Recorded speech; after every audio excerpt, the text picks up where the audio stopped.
Merhabalar, kanalıma, videoma hoş geldiniz arkadaşlar. Bugün sizlerle malum havalar soğudu, artık hırkalar giyilecek ve hırka içine kolsuz yarım balıkçı atlet keseceğiz arkadaşlar. Evet, benim elimde likralı bir kumaşım var, penye tarzında. Önce ikiye, sonra dörde katladım. Kapalı kenarlar benim önümde, açık kenar burada. Ön ve arka ortası kumaş katı olacak şekilde atletimizi keseceğiz arkadaşlar. Her zamanki gibi öncelikle üstünden bir düzeltme çizgisi çekiyorum. Şu şekilde. Hırkamız vücuda oturması gerekiyor. Çünkü hırka içine giyileceği için vücudu sarması gerekiyor. Vücudu saran bir atlet olacak. Pardon, hırka değil. Vücudu saran bir atlet olacak. O yüzden ölçülerimizi birebir çalışacağız. Ölçülerimize bolluk payı vermeyeceğiz. Ben başlıyorum. Ense 8 santim. Kolsuz olacak bu arada. Omuz 11 santim. Hemen omuz başından belimizi işaretliyoruz. 42 santim. Kalça düşüklüğü 20 santim. Atletimin boyunu ben şöyle 75 santim istiyorum. 2 santim de dikiş payı veriyorum. 77'den işaretliyorum arkadaşlar. Hemen bu aldığımız ölçüleri enine uzatıyoruz. Siz bunu istediğiniz kumaştan yapabilirsiniz. Daha kalın kumaşlardan da yapabilirsiniz. Kadife kumaştan yapabilirsiniz. Trikodan yapabilirsiniz. İki iplikten yapabilirsiniz. Yani bu tamamen sizin isteğinize kalmış. Kollu da yapabilirsiniz hırkaların içine giymek için. Yarım kollu, uzun kollu. Ben kolsuz tercih ettim. Evet. Şimdi ense düşüklüğüm olan 3 santimi veriyorum. Hemen omuz düşüklüğünü de veriyorum. 3 santim. Ve omuz çizgimi çiziyorum. Hiç bilmeyen arkadaşlarım çok rahatlıkla kesip dikebilirler. Şimdi ense için 1-2 santim düz gittikten sonra cetvelimi yerleştiriyorum ve ense kavisini güzelce şu şekilde çiziyorum. Şimdi bunda kol evimiz kolsuz olacağı için kol evi de oturması gerekiyor. Şu şekilde şöyle 20 santim, 19 santim hatta yeterli diye düşünüyorum. Çünkü kol evimiz kapalı olması gerekiyor arkadaşlar. Kol takmayacağımız için. Burayı çiziyorum. Hemen buraya göğüs ölçümü yerleştiriyorum. Benim göğüs ölçüm 110 bölü 4 yapıyoruz.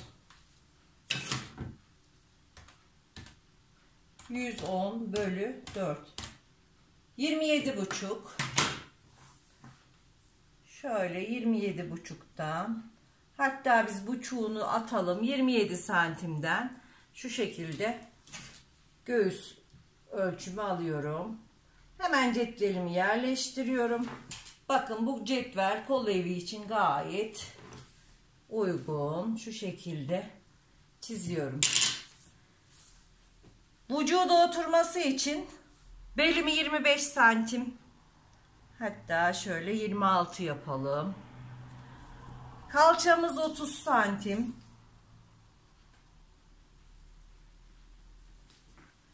Bu şekilde hemen bel oyuntu çizgisini veriyorum. Kalçamı çiziyorum ve gelişine göre şöyle hiç açma yapmadan inelim, likralı olduğu için.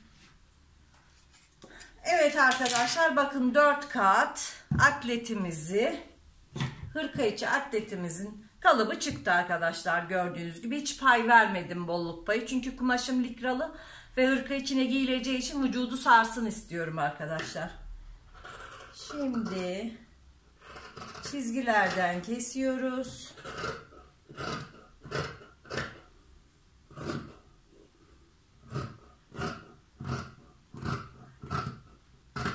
Benim ölçülerimin içinde 1 santim dikiş payı var arkadaşlar.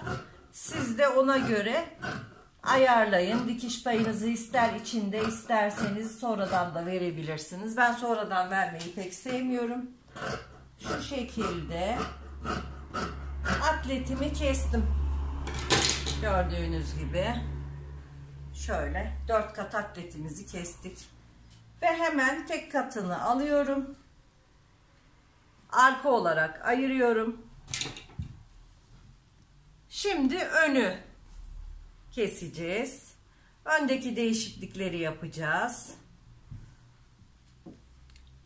Katlıyorum tekrar.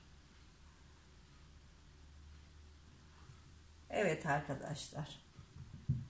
Şimdi hırka içine giyeceğimiz için yakasının çok açık olmasını istemiyorum. 3 santim düşmüştük zaten.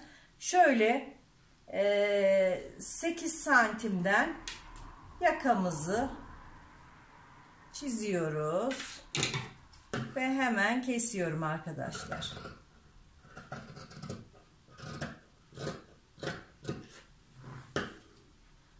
Omuzdan düşmeyi yapıyorum. Kol evinden 0 girerek toplama yapmaması için şuradan alıyorum arkadaşlar. Şimdi arka ve önümüz hazır. Şu şekilde arkayı alta seriyorum. Ön bedeni de üste alıyorum. Düz yüzlerini birbirine bakacak şekilde ayarlıyorum. Evet arkadaşlar. Bu şekilde öncelikle omuzları dikeceğim. Şöyle, böyle. Daha sonra kolları kendinden kıvıracağım. Bir de takabilirsiniz. Ben kendinden kıvıracağım. Siz bir de takabilirsiniz. Tercih sizin. Yakamızı ölçeceğiz ve yakamıza göre yaka keseceğiz arkadaşlar. Şimdi mezromuzu yuvarlıyoruz. 18. Şu şekilde. Şöyle ölçüyorum. Ve 47 santim geldi. Bunun 3-4 santim küçüğünü, yani 44 santimden yakamızı kesiyoruz arkadaşlar. Yakamız yarım balıkçı olacak. Şu şekilde yaka için parçamız. Önce şöyle üstünü düzeltiyorum. Yaka için. Şuradan yaka yüksekliğim 7 santim yeterli benim için. Şöyle 14, hatta şöyle 13 santimden çiziyorum. 13 santim ikiye katlayarak takacağım. Şöyle çiziyorum.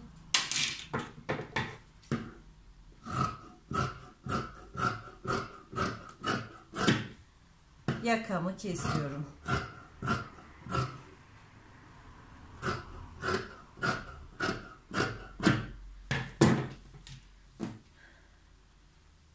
Şimdi yakam 3-4 santim, 47 santim gelmişti.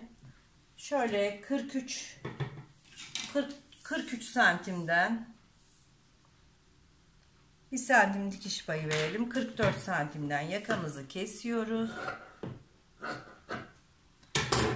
Ve yakamızı şöyle birleştireceğiz arkadaşlar. Buradan birleştirip ikiye katlayıp dikeceğiz.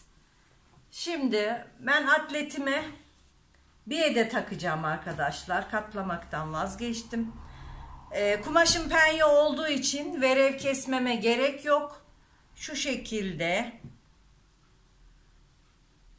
katlıyorum ve 3,5 santimden biye için kumaşımı kesiyorum arkadaşlar. Şimdi 3,5 santimden işaretliyoruz ve biyemizi kesiyoruz. Hazır biyeler satılıyor. Rengine uygun bulabilirseniz ondan da kullanabilirsiniz. Ama elinizde kumaşınız olduğu için rahatça biyenizi yapabilirsiniz. 3,5 3,5.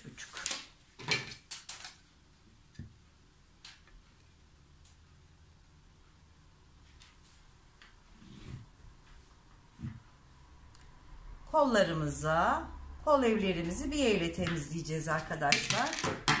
Hemen biyemi kesiyorum.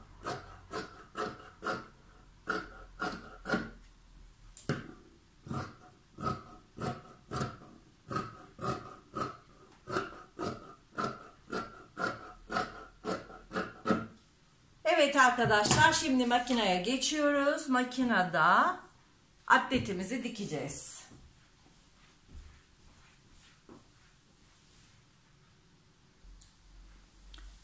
Evet arkadaşlar, atletimizin omuzlarını ben overlock'ta diktim. Bu şekilde. Şimdi biyelerini geçireceğiz. Biyelerini geçirmek için bedenimizin tersinden şu şekilde koyuyoruz makinenin altına. Biyemizi alıyoruz. Biyemizin ise düz yüzünü buraya getiriyoruz.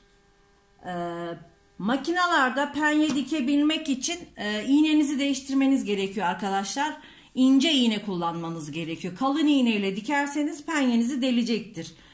Penyeyi 11 ya da 9 numara iğneyle dikebilirsiniz. Penyeyi makinalarınıza rahat dikebilmek için, kırılmaması için adım ayarını küçülteceksiniz. İpin gelişini de biraz gevşeteceksiniz arkadaşlar. Rahatça dikebilirsiniz. Penyeyi dikmeyen makine yoktur. Sadece ayarını yapmanız gerekiyor arkadaşlar. Şimdi biyemi hafiften çekiyorum. Bedenimi alta doğru itekleyerek biyemi dikiyorum.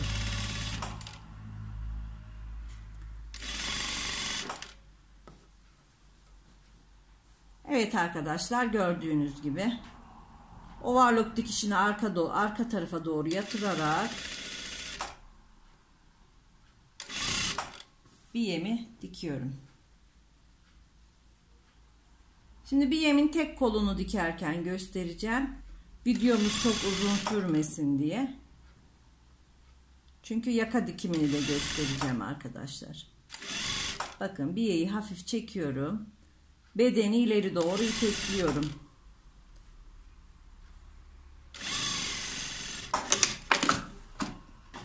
Bakın, gördüğünüz gibi hem penyeyi çok rahat dikti. Esnekliği de gayet güzel. Gördüğünüz gibi. Şimdi biyemin fazlasını keseceğim. Tek biye de yetermiş kol için. Evet arkadaşlar, şimdi bunu da, biyemi de şöyle tekrar kıvırarak dikeceğim arkadaşlar. Şu taraftan kıvıracağım. Makinamda çime ayağı takılı. Çime ayağıyla çok rahat bir şekilde biyemizi dikeceğiz.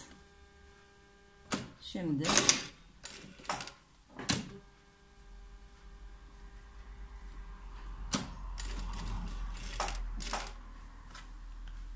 bakın, şu şekilde biyemi katlıyorum ve dikişin üzerine getirerek biyemi çime ayağıyla, bakın, çok rahat bir şekilde siz de dikebilirsiniz.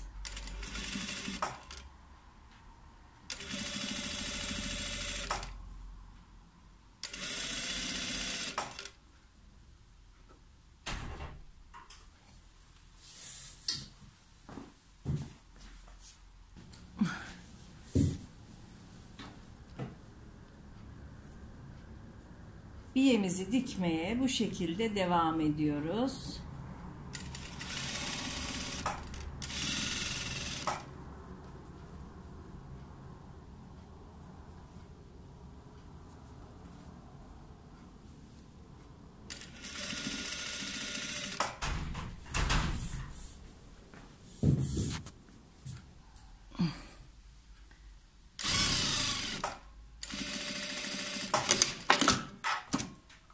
Biyemizi bitirdik arkadaşlar. Bakın, kol biyemizi bu şekilde temizledik.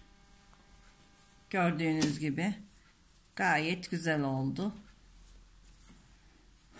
Evet arkadaşlar, birazdan yaka dikimiyle beraberiz. Evet arkadaşlar, şimdi atletimizin yakasını takacağız. Atletimizin yakasını diktik, ikiye katladık bu şekilde.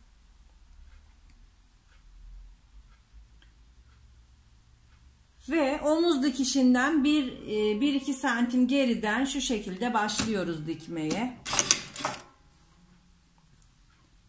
Kol biyesinde olduğu gibi yakayı çekerek bedeni toplattırarak dikiyoruz arkadaşlar. Evet. Gördüğünüz gibi yakamızı bu şekilde 3-4 santim küçüğünü yapmıştık ve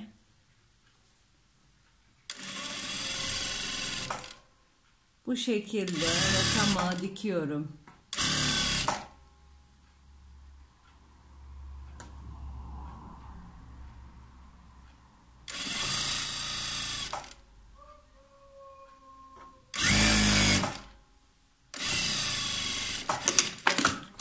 Evet arkadaşlar, çok basit bir şekilde yakamızı diktik gördüğünüz gibi.